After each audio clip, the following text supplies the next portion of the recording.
दुकान खोलने वाले लोग हों, ये दलितों को भ्रमित करने वाले लोग हैं, इस तरह के मुद्दा को उठा करके। अच्छा, समझ। बिहार में जातीय जनगणना हो रहा है जिसमें तमाम पार्टियां, पक्ष और विपक्ष, तमाम पार्टियों के सर्वसहमति से पास हो गया है कि बिहार में जातीय जनगणना होगा। एक आज तक के पत्रकार है चित्रा त्रिपाठी कह रही हैं कि जातीय जनगणना करने के लिए करोड़ों रुपए खर्च हो रहा है। अगर वही पैसा दलितों का घर बनाने में, सड़कें बनाने में, बाढ़ आती है हर साल उसको रोकने में सरकार लगा देती तो बहुत फायदा होता। हमारे साथ हैं रामविलास रजक जी, जो हम पार्टी के महासचिव हैं। इनसे हम बात करेंगे। आरक्षण खत्म किया जा रहा है, कुछ लोग कह रहे हैं। संविधान खत्म किया जा रहा है, कुछ लोग कह रहे हैं। नहीं, कुछ देखिए, वो सब लोग जो कुछ अपने मीडिया में बने रहने के लिए और कुछ अपने को बड़ा बनने के लिए गलत अफवाह है, मैं उस पर कोई कमेंट नहीं करूँ। कुछ लोग ऐसे स्वार्थी लोग हैं जो संविधान खत्म करने, संविधान कहीं खत्म होगा क्या? किसी का बनना है? नहीं, ये आपके दिमाग में, मैं आपको ये बात, हम नहीं पार्टी का नाम लेना है, ये आपको गलत सूचना दी जा रही है। कुछ लोग अपने में मीडिया में बने रहने के लिए अपने दो चार शब्द बोलकर हाईलाइटेड होने के लिए बात कर रहे हैं। उनकी अपनी व्यक्तिगत सोच है, उसमें हमको कोई कमेंट नहीं करना है। बाकी कोई संविधान को किसी कमाई का लाल का ताकत नहीं कि जो संविधान समाप्त कर सकता है। आरक्षण सुरक्षित है मोदी जी का? एकदम 100% सुरक्षित है। भीमराव अंबेडकर जी का दिया हुआ संविधान, लिखा हुआ संविधान, आरक्षण, इसको कोई माई का लाल नहीं टसमस कर सकता है। चाचा, आपका नाम क्या है सर?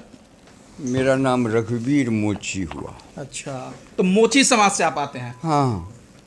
तो आपसे आप सीनियर भी हैं, आपसे राय लेंगे। कुछ लोग कहते हैं कि भाजपा के शासनकाल में दलित समाज के लोग, बहुजन समाज के लोग, SC ST के समाज के लोग सुरक्षित महसूस नहीं करते हैं अपने आप को। इनके शासनकाल में शोषण बहुत ज़्यादा होता है। ये आप कहते हैं कि कुछ लोग नहीं, कहते हैं? जैसे चंद्रशेखर आज़ाद जी हैं, मायावती जी हैं, वो भी कहती हैं कि भाजपा के शासनकाल में।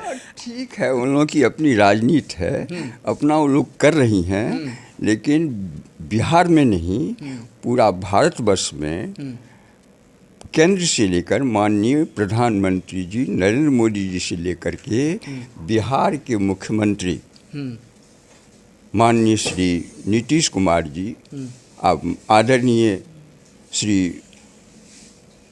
योगी जी, ये लोग सभी लोग एकदम कटिबद्ध होकर के दलितों, SC SC की जो उत्थान की बात है उस पर ये लोग कटिबद्ध हैं, और लोग सभी लोग, ये सभी लोग खुशहाल हैं। इसीलिए ना इस सबों का अब जो ये ठगने वाली राजनीति वाले लोग थे वो दरकिनार हो गए। और आखिर अगर बीजेपी से अगर डरता तो दलित बीजेपी को वोट क्यों देता? वही चंद्रशेखर आजाद तो कहते हैं कि अब लोगों को जागना होगा, बहुजन शासक बनाना होगा। अब सबको, बहुजन को एकजुट होना पड़ेगा, क्योंकि गोरखपुर में योगी जी का नाम ले रहे हैं आप, उनके खिलाफ चुनाव लड़ने के लिए गए थे। लड़े हैं, आप ही के समाज के आते हैं वो? हाँ, हमारे समाज से ही आते हैं। ये लोग अपॉर्चुनिस्ट होते हैं, समझ गए ना? ये लोग अपना रोटी सेकना चाहते हैं, और यही कर क्या मायावती की दरकिनार हो गई ना। सभी जाटव यूपी के जो जितने हैं समाज, रविदास समाज के लोग, वो बीजेपी की तरफ मुखातिब हो गए ना। माननीय जोगी जी के साथ में मुखातिब हो गए ना। तो ये लोग यही करेंगे ना। उनको असहज तो महसूस होगा, उनकी दुकान नहीं चलेगी। अब दलित समझ गया है कि मेरा विकास कहाँ होगा, मेरा उत्थान कहाँ होगा, तो लोग अपना रास्ता खोज लिया है।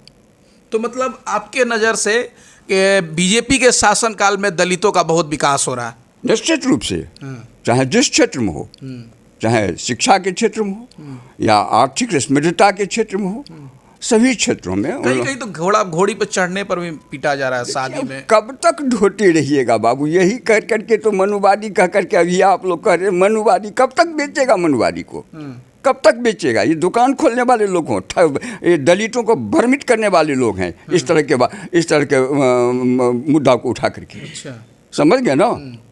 वो सब दिन बीत गया। हम भी सुनते थे रंगाता मार दिस दैट। आज क्या हो रहा है? हम एक साथ सभी लोग एक समाज में बैठ करके एक साथ खाते पीते रहते हैं।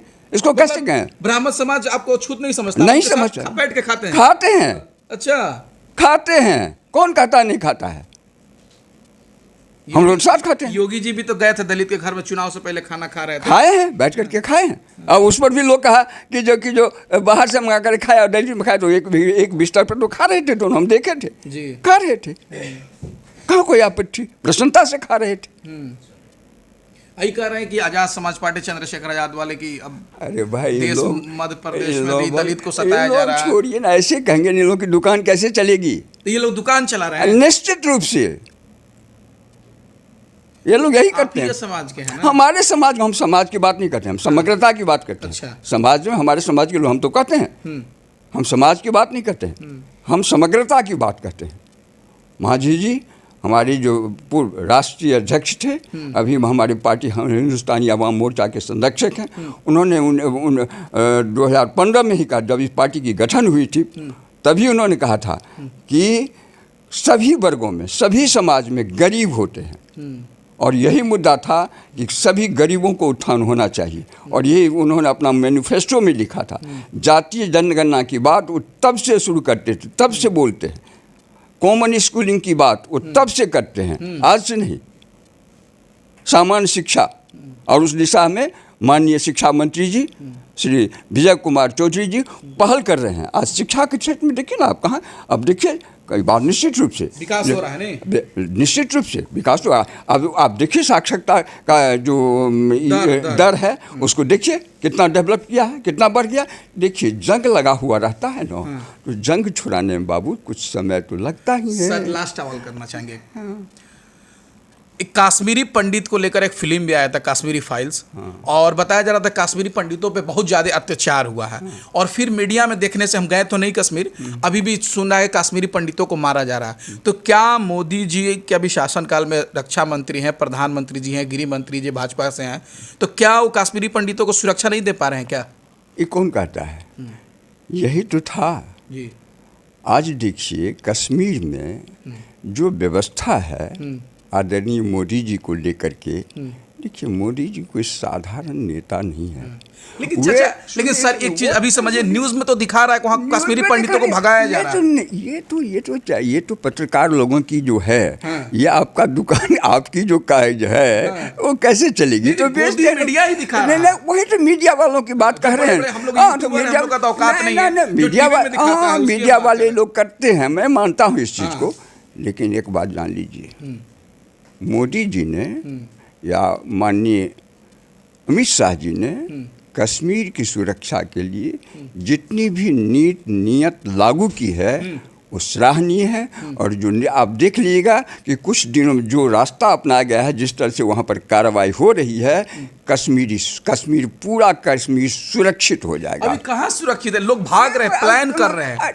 देखिए अभी प्लान कर रहे हैं, अभी न्यूज़ में सब अभी देखे हैं, हम भी देखे हैं कि जो किसी एक कहाँ सुरक्षित है मोदी जी के शासनकाल में? एक बात बताते हैं, 370 हट गया, ये हिंदुस्तान ही की बात नहीं की है, पूरा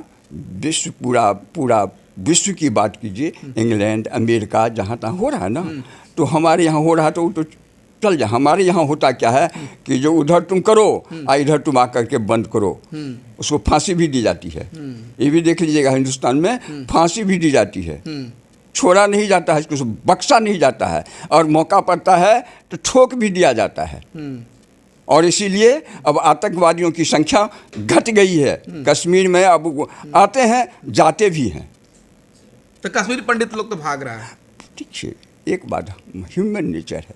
अगर कहीं आप रह रहे हैं, अगर अटताई तो सरकार तो असफल भी नहीं, किसी भी कीमत ये नहीं कर सकते हैं। सरकार एकदम कटिबद्ध है उसको मुक्ति दिलाने के लिए, कश्मीर पंडितों को सुरक्षा के लिए, और पूरा कश्मीर को सुरक्षा देने के लिए सरकार एकदम जो है, बीजेपी की सरकार, नरेंद्र मोदी की सरकार जो है, एकदम कटिबद्ध है। और वहाँ पर निश्चित रूप से कुछ दिनों के बाद, कुछ धैर्य रखिए, कश्मीर सुरक्षित हो जाएगा। ठीक है। हमारे साथ एक मोची समाज से थे, उनका नाम क्या है? रघुवीर मोची। हमारे साथ एक रघुवीर मोची जी थे और एक रामविलास रजक जी थे। इनसे तमाम मुद्दों पर हमने बात किया, और ये इनकी राय थी, जिन्होंने इनकी राय दी। आपकी राय क्या है प्लीज़ कमेंट बॉक्स में बताएं। अगर चैनल को सब्सक्राइब नहीं किए तो प्लीज़ चैनल को सब्सक्राइब कर दें, वीडियो को ज़्यादा से ज़्यादा शेयर करें।